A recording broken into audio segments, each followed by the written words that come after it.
सभी बच्चों को हरिओम।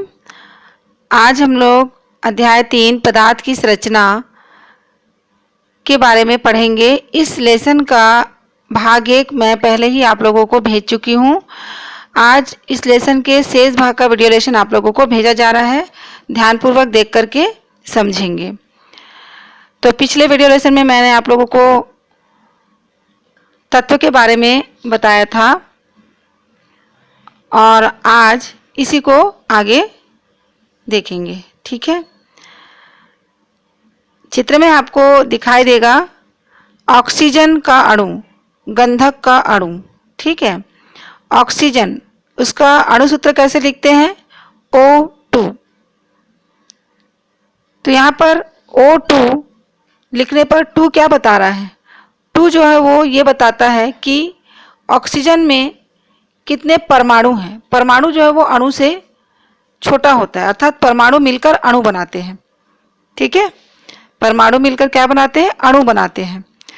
तो ऑक्सीजन के एक अणु में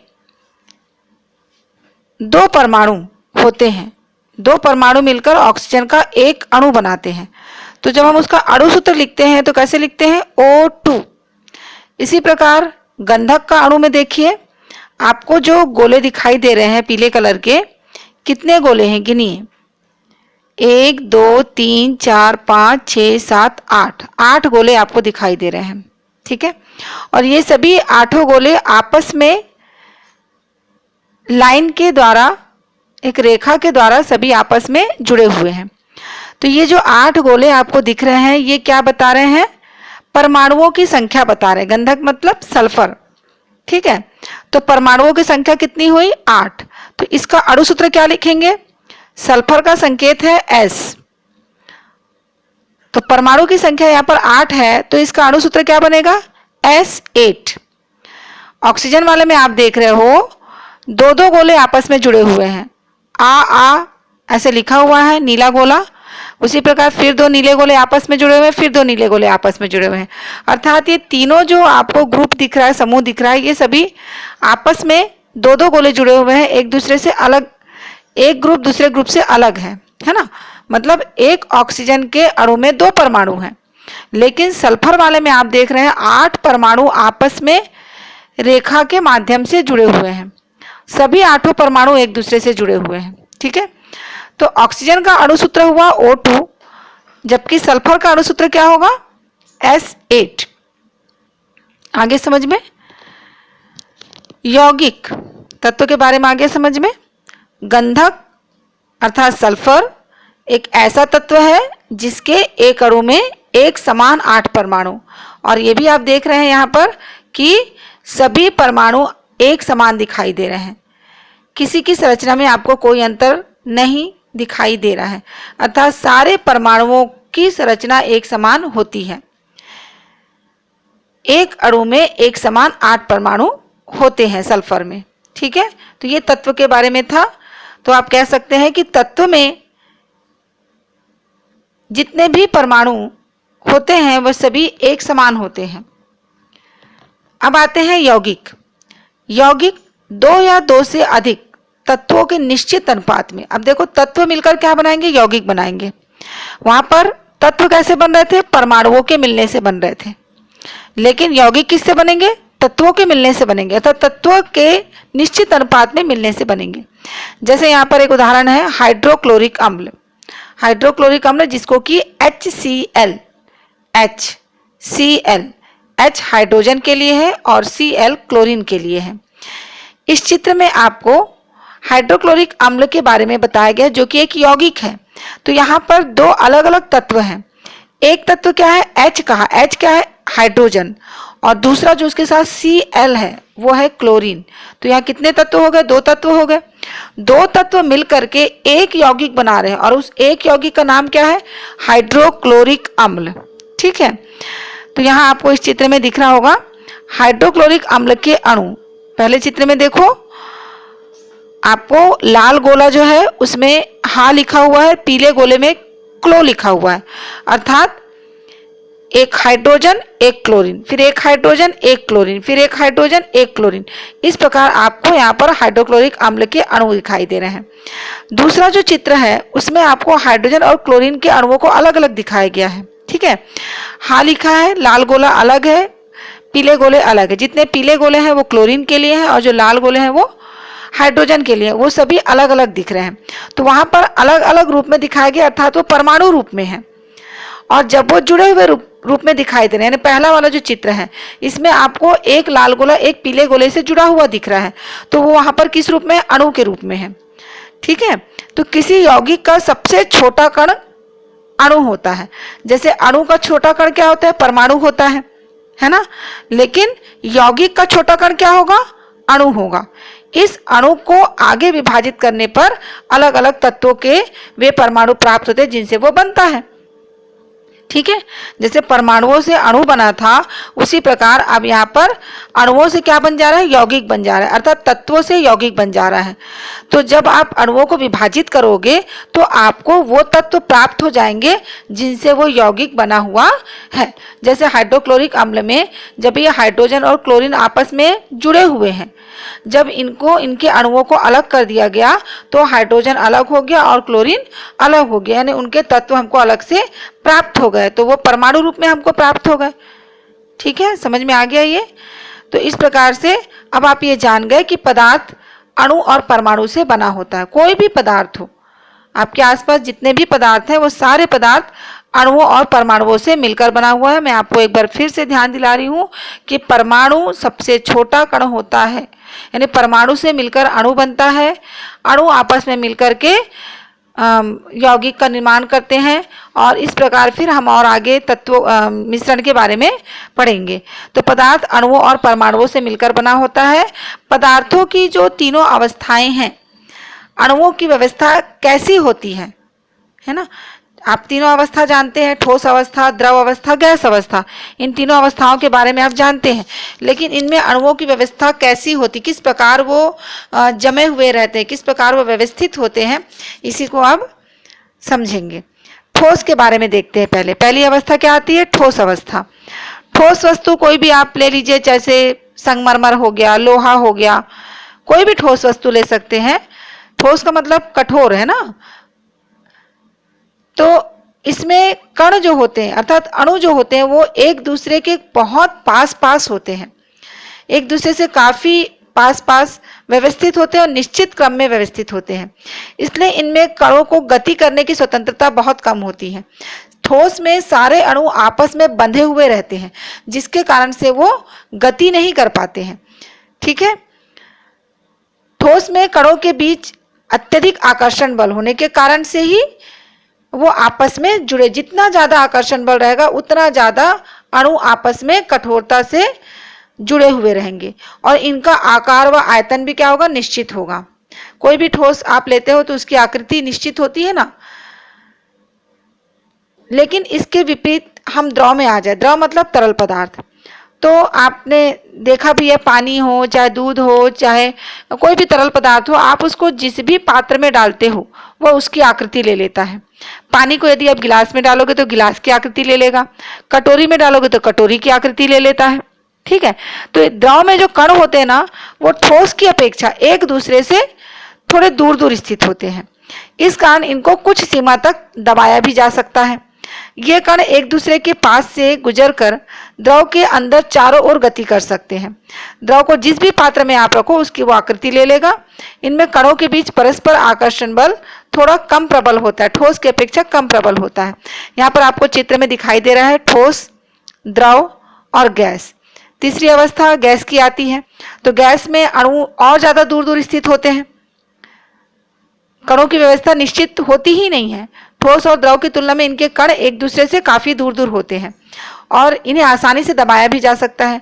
गैसों के कण प्रत्येक संभव दिशा में गति करने के लिए पूरी तरह से स्वतंत्र होते हैं। गैसों का आकार व आयतन भी निश्चित नहीं होता, इन्हें जिस भी पात्र में रखो उसी का आयतन और आकार ये भी ग्रहण कर लेता है।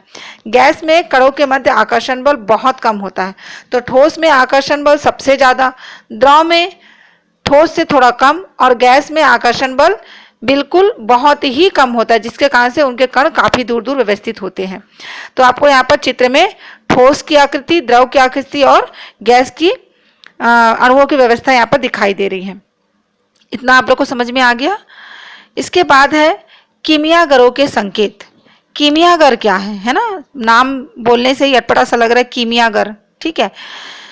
आप लोग को जितने भी तत्व हम बताते हैं उनके संकेतों के बारे में बताते हैं कि ये इसको इस संकेत के द्वारा प्रदर्शित किया जाता है। जैसे मान लो मैं आपको बोलूं कि सोना लिखना है, तो सोना आपको लिखने में तो आसान है कि हाँ सरोता का समय ओ की मात्रा लिया ना, मैं आ की मात्रा लगाया तो सोना लिख दिया। लेकिन यदि इसको एक संकेत के रूप में दिखाना हो कि ये अगर हम बना दे, कोई चित्र बना दे उसका, और उस चित्र के माध्यम से समझ जाए कि ये सोना है, या चांदी के लिए, या लोहा के लिए, टीना के लिए, लेड के लिए, है ना।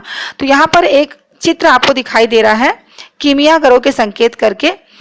किसी पदार्थ को दर्शाने के लिए संकेतों के उपयोग का प्रचलन बहुत लंबे समय से चला आ रहा है।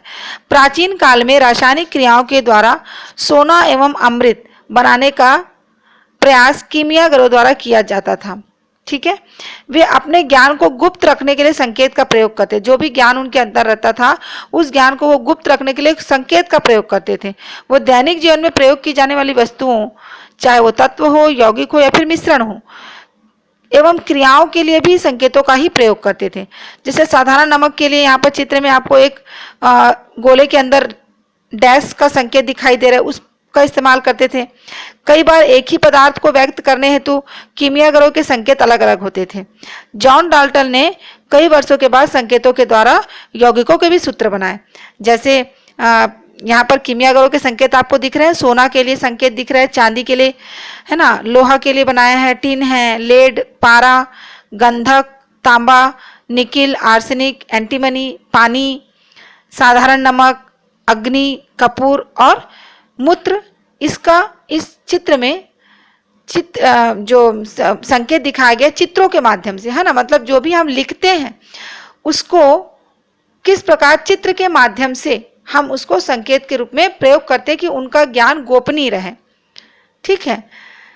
जैसे दो व्यक्ति अगर बात कर रहे हों और तीसरे को उसके बारे में ना पता चले तो हम क्या करते हैं, कोड वर्ड में बात करते हैं, जिसके बारे में सिर्फ उन दो व्यक्तियों को मालूम है कि मैं जिसके बारे में बात कर रही हूँ वो अगला ही समझ पाएगा, तीसरा व्यक्ति उस बारे में नहीं समझ पाएगा, ठीक है।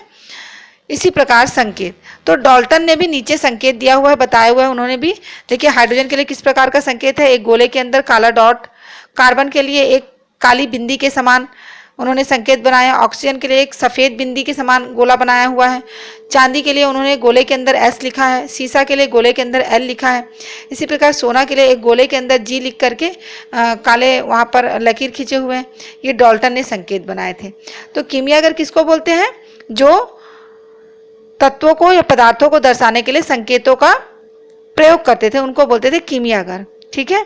तो इस प्रकार से आपको यहाँ पर मैंने यौगिक के बारे में बताया और पदार्थों में ठोस, द्रव और गैस, इन तीनों में कणों की व्यवस्था कैसी होती है उसके बारे में बताया। कीमियागरों के संकेत और डाल्टन ने भी जो संकेत दिए उनके बारे में बताया। संकेत जो होते हैं उनका क्या उपयोग है, दैनिक जीवन में हम आवश्यकता अनुसार संक्षिप्त नामों एवं संकेतों का उपयोग करते हैं।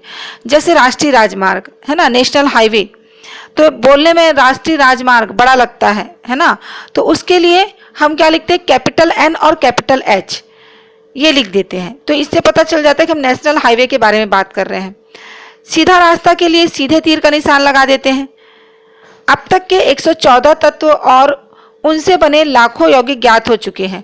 हर बार उनके बारे में बताते समय उनका पूरा नाम लेना सुविधाजनक नहीं होता है, इसलिए वैज्ञानिक इन तत्वों तथा इनसे बने यौगिकों को प्रदर्शित करने के लिए भी संकेत और संकेतों के समूह का उपयोग करते थे, और यह संकेत अंतर्राष्ट्रीय स्तर पर मान्य होता है। आपने यातायात के नियमों के बारे में जब पढ़ते हैं आप लोग, तो वहाँ पर भी आप देखते हैं, हम लोग जब रोड में आना जाना करते हैं तो यातायात के नियम संबंधी बोर्ड लगे होते हैं और उसमें संकेत रहते हैं कि कहीं पर अगर ब्रेकर है, कहीं पर अगर मोड़ है, कहीं पर दाहिने मुड़ना है, कहीं पर बाएं मुड़ना है, तो संकेतों का प्रयोग किया जाता है ना।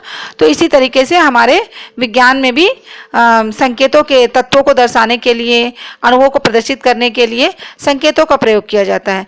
यहाँ पर वर्तमान में जो स्वीडन के जो वैज्ञानिक है जे बर्ज़िलियस द्वारा सरल संकेतों का उपयोग तत्वों को व्यक्त करने के लिए किया गया है।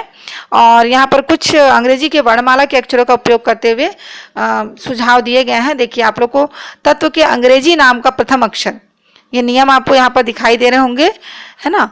तत्व के अंग्रेजी नाम का प्रथम अक्षर उस तत्व का प्रतीक माना गया। जैसे ऑक्सीजन, ऑक्सीजन की स्पेलिंग क्या है? OXYGEN, ठीक है।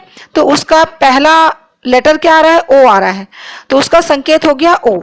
उसी प्रकार नाइट्रोजन की स्पेलिंग है NITROGEN, इसका पहला लेटर है N, कैपिटल में लिखना है ना, कैपिटल लेटर में लिखना है। इसी प्रकार सल्फर का S, हाइड्रोजन का H, और इसे याद रखेंगे दीर्घ लिपि अक्षर का अर्थात इंग्लिश के कैपिटल लेटर में ही लिखा जाता है, ठीक है। ये पहला हुआ। दूसरा सुझाव था कि जब एक ही अक्षर से एक से अधिक तत्व के नाम प्रारंभ हो, है ना। ये तो ऐसा था कि चलो ऑक्सीजन है, नाइट्रोजन है, तो ऑक्सीजन के में O आता है, नाइट्रोजन के में N आता है, तो कोई दिक्कत नहीं है। ऑक्सीजन के में O लिख दिया, नाइट्रोजन के में N लिख दिया, तो समझ में आ गया। लेकिन कुछ ऐसे तत्व भी हैं जिनके नाम के सामने एक ही अक्षर, एक ही लेटर आता हो। जैसे कार्बन का दिख रहा होगा, कैल्शियम में भी दिख रहा है आपको C, कार्बन में भी C दिख रहा है, क्लोरीन में भी C दिख रहा है, कोबाल्ट में भी C दिख रहा है, क्रोमियम में भी C दिख रहा है। तो इनके स्पेलिंग में आप देख रहे हैं सभी का पहला अक्षर C ही है। अब सबके में यदि हम C लिख देंगे तो कैसे पता चलेगा कि ये कार्बन के लिए है, ये कैल्शियम के लिए, ये क्लोरीन के लिए है?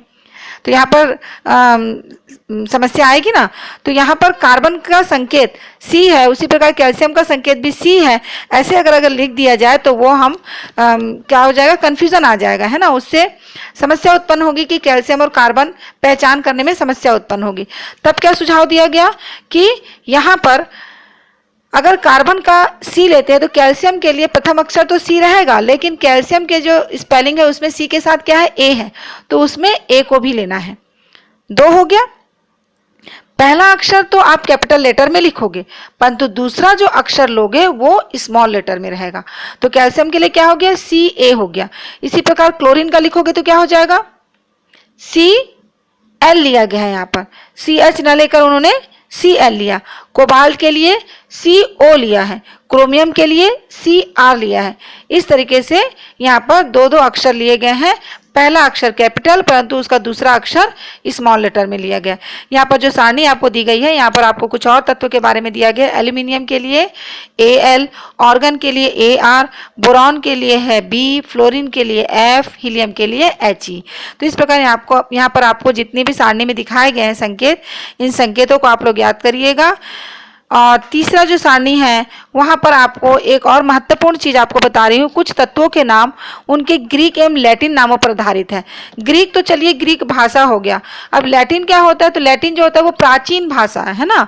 प्राचीन भाषा में किस प्रकार उन तत्वों का संकेत लिया गया था उसके बारे में है। जैसे सोडियम का संकेत अगर आप बोलोगे कि स्पेलिंग, 2 स्पेलिंग ले ले S और O, जैसे आपको दूसरे नियम में बताया, तो यहाँ पर उसको SO नहीं लिया जाएगा। ग्रीक भाषा, ग्रीक वर्ड या फिर लैटिन नाम के आधार पर उनको लिया गया है और संकेत है उसका Na, जिसका उनके स्पेलिंग से कोई भी संबंध नहीं है। आप स्पेलिंग देख रहे हैं सोडियम की SODIUM है, तो यहाँ पर सोडियम का संकेत क्या है? Na है। तो ये किस आधार पर लिया गया है? लैटिन नामों पर आधारित है, ठीक है।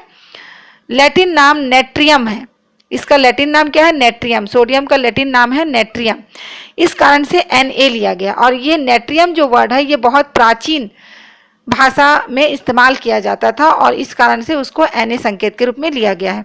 तो इस सारणी में आपको पोटेशियम, चांदी, लोहा, तांबा, टिन, सोना, सीसा, पारा, एंटीमनी, ये जो सारणी दी गई है, यहाँ पर जितने संकेत दिए गए हैं ये सारे संकेत उनके लैटिन नाम के आधार पर बने हैं। आप देखिए पोटेशियम की स्पेलिंग अलग है, मगर लैटिन नाम में उसको केलियम कहा जाता था, इसलिए के संकेत है। चांदी का स्पेलिंग देखेंगे सिल्वर, लेकिन उनका लैटिन नाम क्या है? अर्जेंटियम, इसलिए उसको Ag कहा जाता है। अब पूरी सारणी में आप इसको ध्यान पूर्वक पढ़ेंगे बेटा, बहुत इंपॉर्टेंट है ये। इसको आप लोग बहुत अच्छे से तीनों नियमों को, पहला नियम, दूसरा नियम और तीसरा, इन तीनों नियमों को बहुत अच्छे से आप लोग कॉपी में लिख लिख करके अभ्यास करेंगे और याद करके रखेंगे। अगले वीडियो लेसन में मैं आपको सूत्र के बारे में बताऊंगी कि कैसे सूत्र बनाया जाता है, अणु सूत्र। जैसे आपको O2 बताया था, है ना, H2O, पानी के लिए H2O बनता है, तो ये अणु सूत्र कैसे बनता है इसके बारे में बताऊंगी। आज जो वीडियो लेसन मैं आपको भेज रही हूँ इसको बहुत ध्यानपूर्वक देख करके समझेंगे, बार बार आप इसको देखिए और समझिए। ठीक है, धन्यवाद।